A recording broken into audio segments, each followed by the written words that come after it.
The sound of metal dragging across metal is a sound you don't forget, especially when it's your car. I had just stepped out of my house with a travel mug in one hand and my work laptop bag slung over the other shoulder when I saw her. Odessa Whitmore, the self-declared queen of our HOA, grinding a key down the side of my midnight blue Subaru Outback like she was signing her name in cursive. Her short blonde bob bounced with every motion, and she wore that same scowl she always had when she was on one of her power trips. I froze for a beat. She hadn't noticed me yet, completely absorbed in her vandalism. Then she stepped back to admire her work. And that's when she saw me. "You can't park here, Xavier," she said, like she hadn't just committed a literal crime in front of me. "You know that. This is visitor parking." I blinked.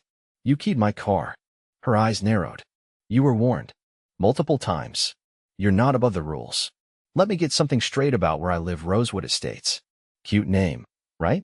Sounds quiet, suburban, full of potlucks and dog walkers. It's the kind of neighborhood where everyone waves but no one really likes each other. And the HOA, led by Odessa and her little band of clipboard commandos, runs it like a dictatorship. She's not just on the board, she is the board. President, secretary, treasurer. All her. Nobody else wants the job, which is exactly how she likes it. There's a row of visitor parking spaces near the clubhouse. Temporary spots. I'd been using one for 2 days while I waited for the city to approve the slab extension I'd applied for so I could widen my own driveway. Odessa knew that. I gave her the paperwork myself. She even nodded like it was fine. But now, here she was, pretending like I'd broken some sacred law. And my Subaru? She'd carved a line from the front fender to the back taillight. It was deep, not a casual swipe. Deliberate. I looked her dead in the eye. "You just committed felony vandalism. You know that, right?" Odessa laughed, loud and fake. "Please. It's not vandalism if the vehicle shouldn't be there." I actually laughed back, because that logic was so stupid, it hurt. "That's not how laws work. You think anyone's going to take your side, Xavier?" she asked, stepping forward with that smug town mayor energy. "You're the one who thinks he's above the HOA. You didn't attend the last 3 meetings. You built that back deck without prior approval. After you ignored my permit request for 3 months. And then you started parking where you shouldn't. I've documented everything. You've been warned. I have the emails." I took a slow breath. "And I have a Ring camera that just recorded you keying my car." For the first time, her face twitched. Just a flicker, like her brain was still processing what that meant. "I'm pressing charges," I said calmly. "You do that," she snapped. "But I'll be fining you for every day that car stays there." Then she stormed off like she'd just won the argument. I stood there for a long second, staring at the damage. I wasn't angry yet. I wasn't even surprised. Odessa had been escalating her little power games ever since I moved in 2 years ago. First, it was a nasty note about my recycling bin being visible from the street. Then it was a violation for leaving my Halloween decorations up for more than 10 days. Then she tried to strong-arm me into repainting my front door because the shade of navy I picked wasn't on her approved palette. But this was next level. So I went inside, pulled the Ring footage, and called the cops. The officer that showed up was surprisingly cool about everything. He watched the footage twice, shook his head, and immediately filed a report. I gave him a printed copy of the footage on a USB stick. He told me I had every right to press charges and that the DA might even consider this felony vandalism depending on the cost of the damage. And here's the thing, I knew how to play this. I'm not some clueless homeowner who just grumbles and pays the fines. I'm Xavier Weller. I worked construction for 15 years, then switched over to contract compliance for the city's housing department. I know building codes, permit law, and more importantly, I know how to read HOA bylaws like they're a choose-your-own-adventure book. I also knew that small claims court allows you to triple damages for willful property destruction. So while Odessa was off emailing her minions about my parking violations, I was getting 3 quotes from reputable auto body shops, printing out photos, backing up security footage, and prepping my case. I submitted the police report. Then I filed my small claims paperwork. 3 days later, I got a notice on my door from the HOA. A fine for improper vehicle storage in a visitor-designated space. $50 per day. Total, $150. She really thought she was playing chess. I called the HOA's listed number. It rang to Odessa's personal voicemail. So I left her a message. "Hi, Odessa. This is Xavier. I'll be deducting your fine from the total I'm claiming in small claims court. Just wanted to give you the courtesy of knowing I'm seeking triple damages under Civil Code Section 3312. You might want to lawyer up. Click. The next morning, I woke up to find a printed pamphlet taped to my mailbox. HOA rules matter, in all caps across the front. Inside was a list of violations with my house circled in red. Odessa had distributed it to the entire street. I laughed so hard I nearly spilled my coffee. She was in full panic mode. But I wasn't done. Because while she was busy trying to shame me into silence, I was digging through the HOA bylaws and I found gold.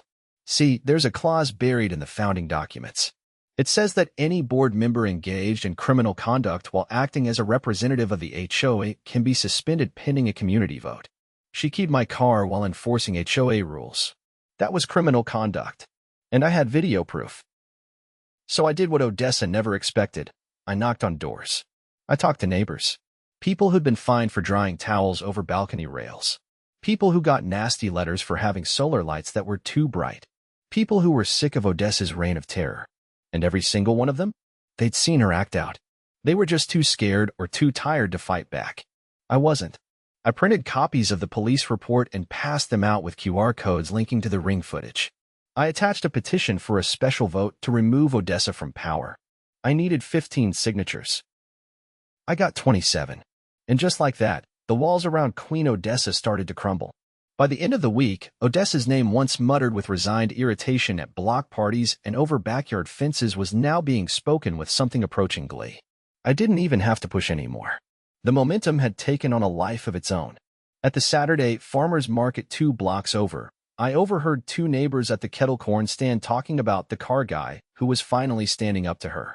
They didn't know I was standing right behind them until I cleared my throat. "You're the guy with the Subaru, aren't you?" the taller one asked, eyes lighting up with recognition. "Man, we've been waiting years for someone to do what you're doing." I nodded once. "I'm just enforcing the bylaws." Same one she loves to quote. That got a laugh out of both of them. By Monday morning, the HOA mailbox and old drop slot in the clubhouse door was stuffed with petition signatures. Some had even started writing personal accounts of their own run-ins with Odessa. I took photos of each one, timestamped, and uploaded them into my case file. She had no idea how many people were tired of her games until it was too late. But I still hadn't seen her since our last interaction. It was like she'd gone underground. No morning walks with her dog. No fake smiling through garbage can inspections.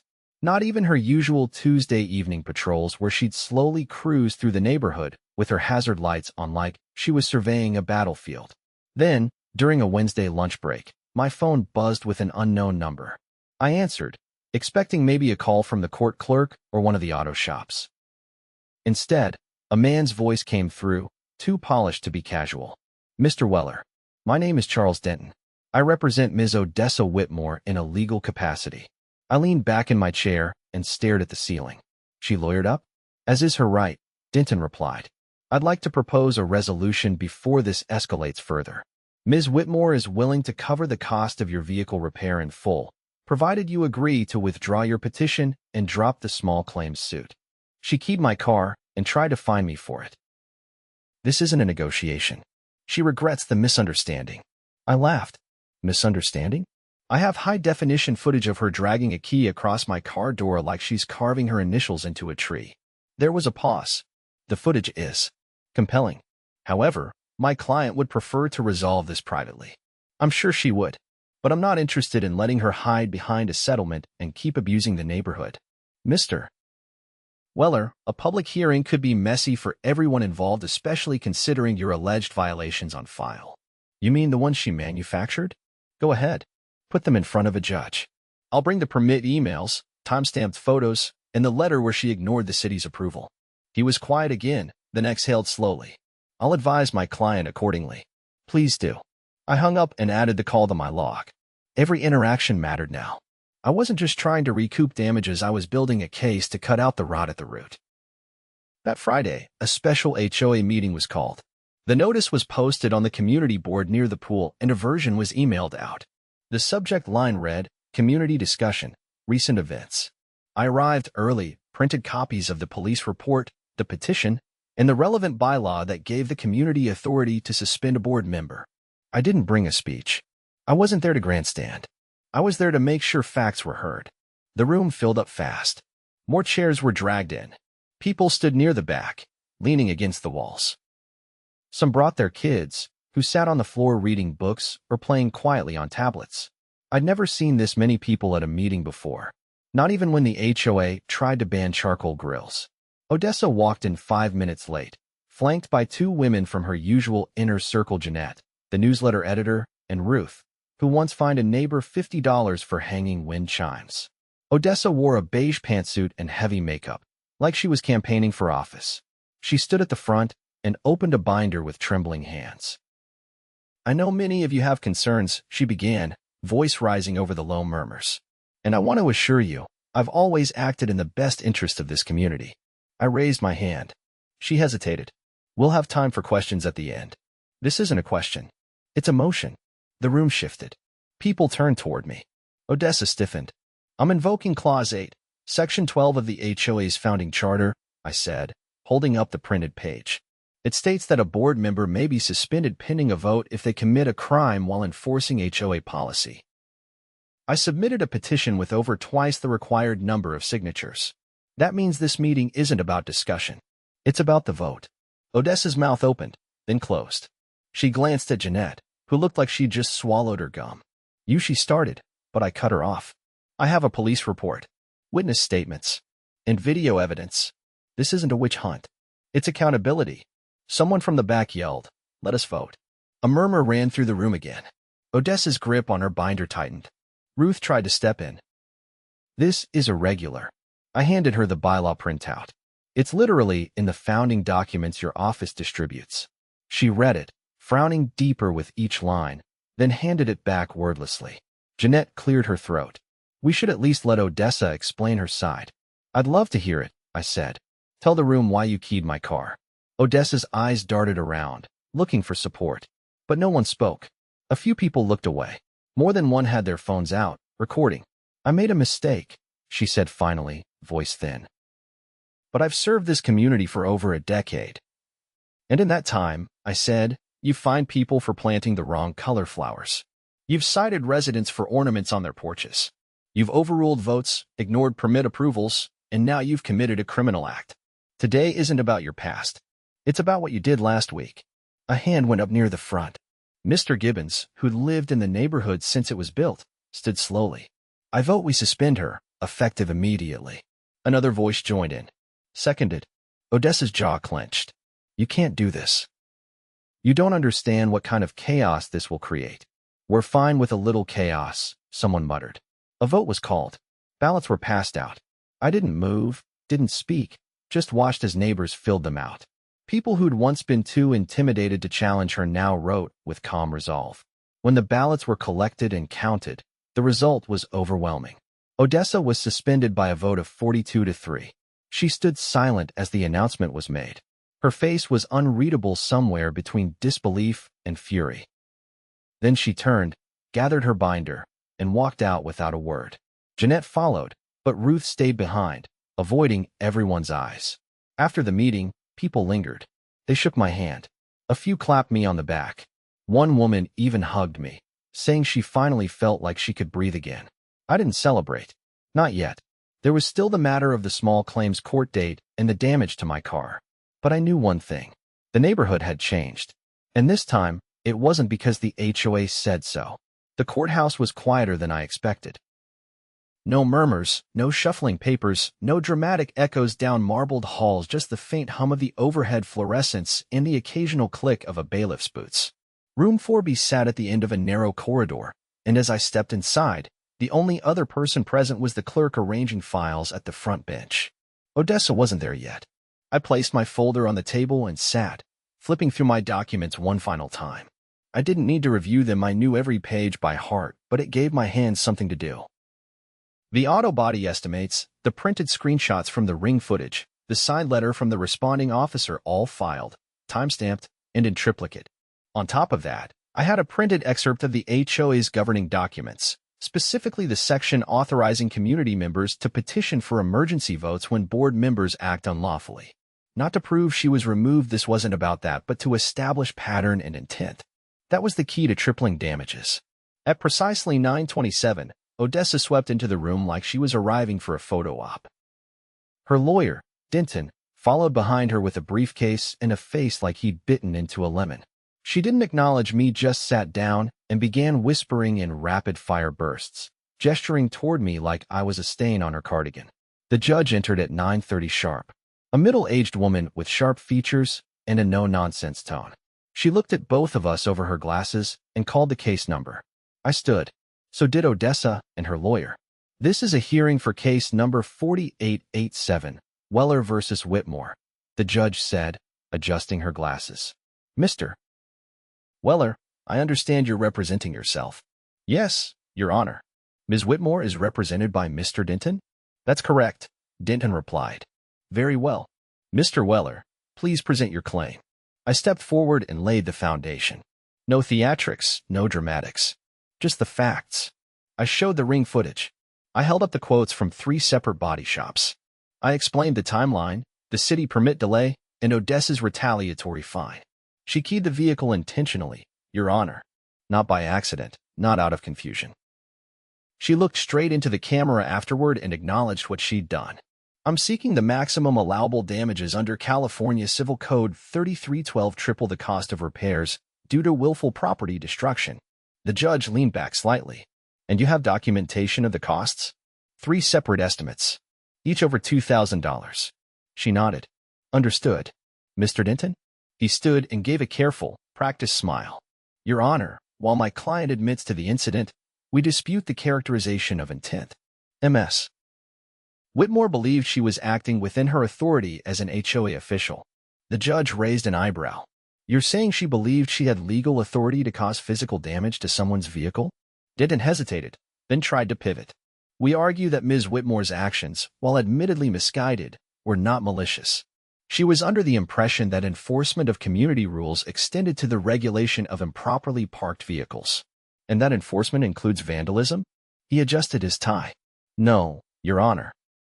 Only that her intent was not to cause damage for its own sake, but to enforce what she believed to be a persistent violation. I didn't speak. I didn't need to. The judge turned to Odessa. Ms. Whitmore, do you believe you had the right to key Mr. Weller's vehicle? Odessa straightened slightly. I believed it was an abandoned car. I was attempting to mark it for towing. The judge's pen stopped mid-note. According to your HOA bylaws, which Mr. Weller has submitted, you have a process for reporting and tagging abandoned vehicles, correct? Well, yes, but... And does that process involve using a metal key to deface the vehicle? Odessa's jaw twitched. I was improvising, Your Honor. A low breath went through the courtroom.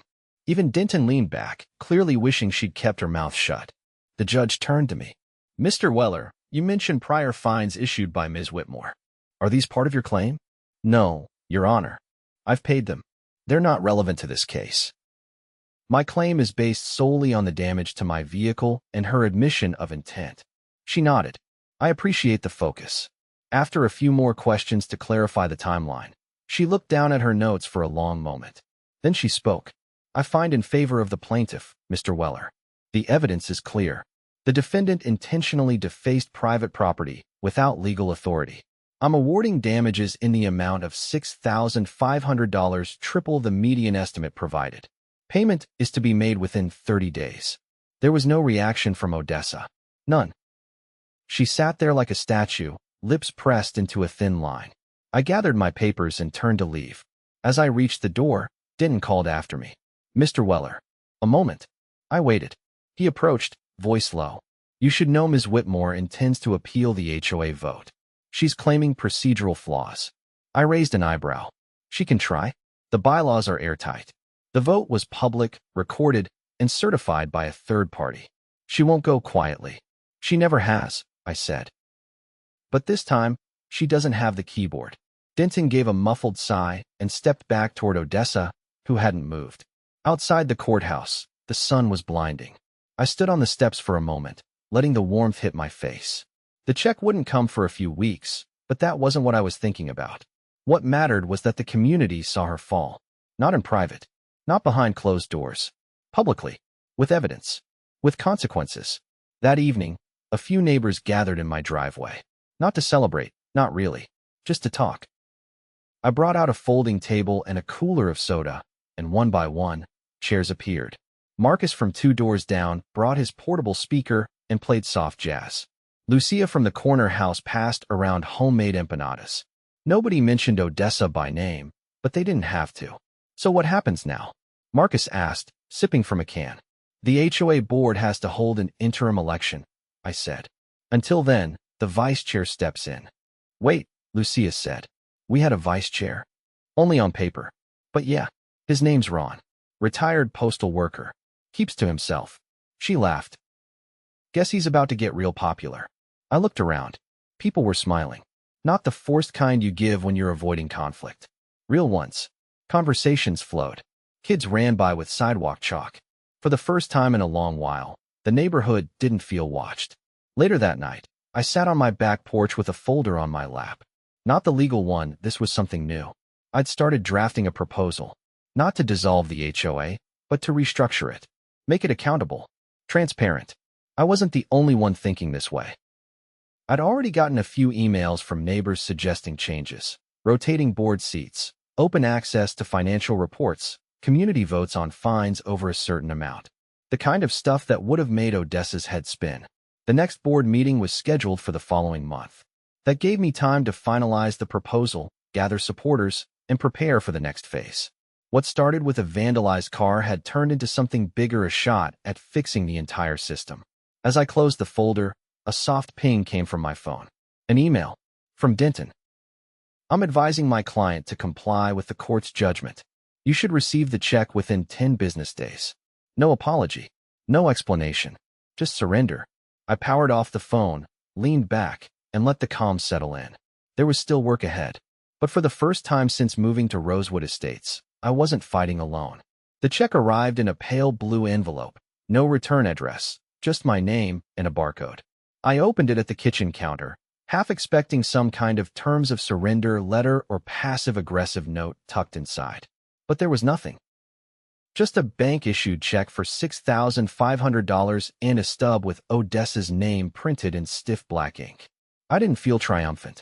Just finished. I deposited it the same day, drove home, and stood in the garage staring at my newly restored Subaru like it was a trophy I didn't ask for.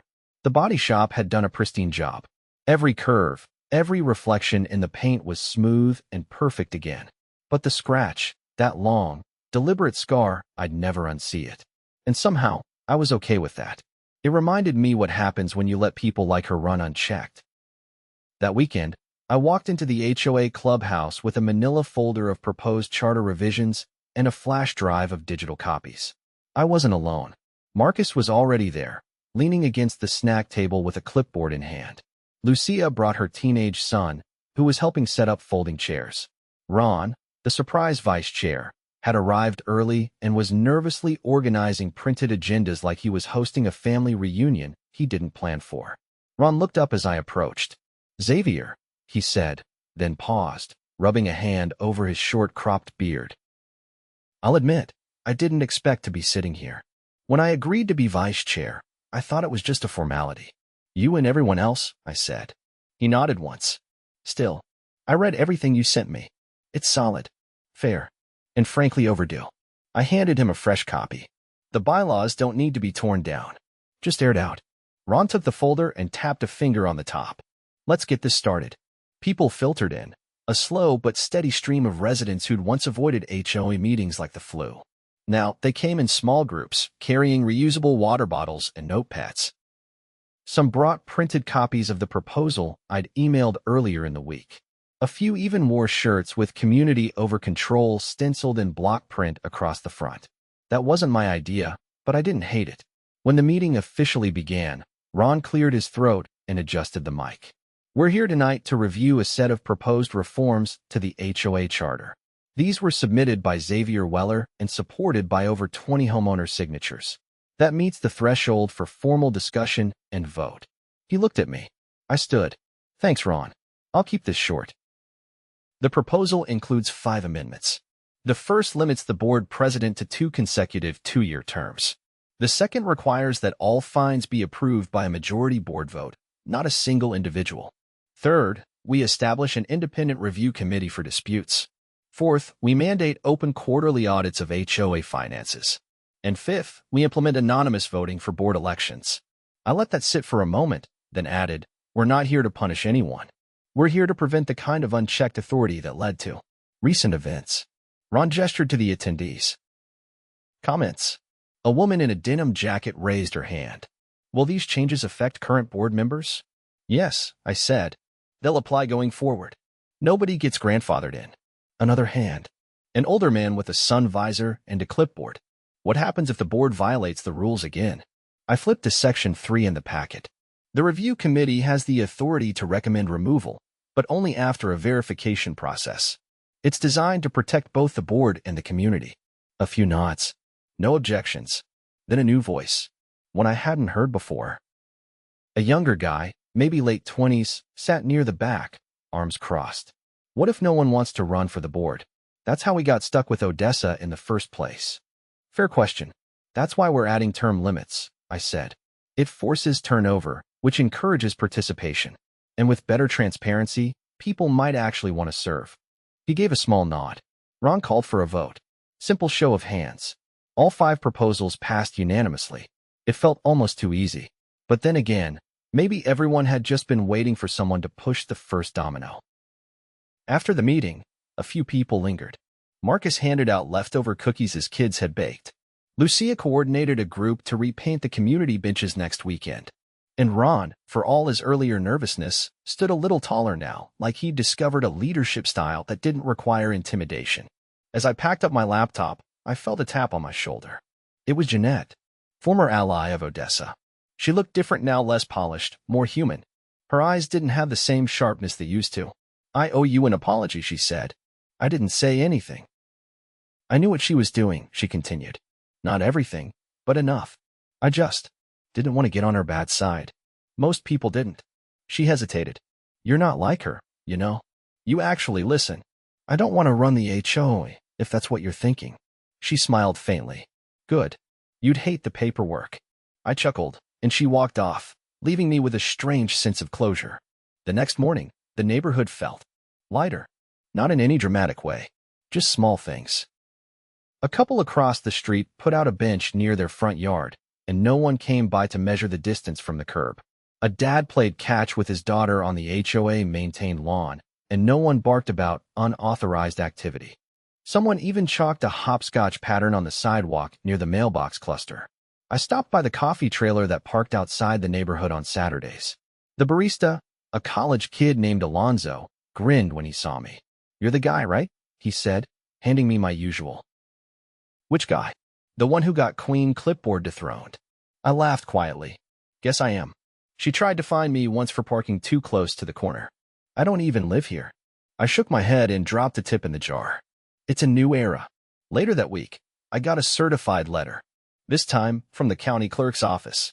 Odessa had filed a formal appeal to reverse her suspension from the HOA board. She claimed the vote was emotionally manipulated and based on viral misinformation. I didn't even flinch. I just forwarded the letter to Ron and the new review committee. They'd handle it. I'd done my part. A few days passed. Then one morning, I got an alert from my security app. Motion detected at the front door. I checked the feed. It was Odessa. She wasn't dressed like herself. No blazer, no pearls, no clipboard. Just jeans and a windbreaker. She stood on my porch like she wasn't sure why she was there. I opened the door but didn't step out. I'm not here to argue, she said. Good.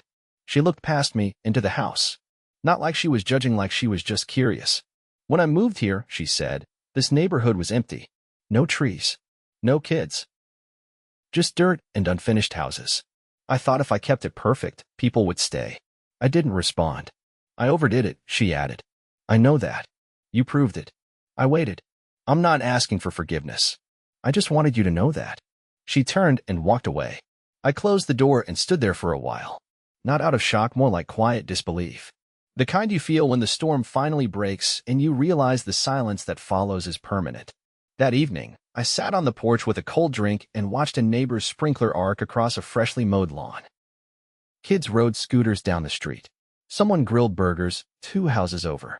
A dog barked exactly 3 times, and no one told it to stop. The HOA still existed. The bylaws still stood, but the fear was gone, and in its place was something you couldn't legislate: trust. And for the first time since I moved into Rosewood Estates, I didn't feel like I had to watch my back. I just lived,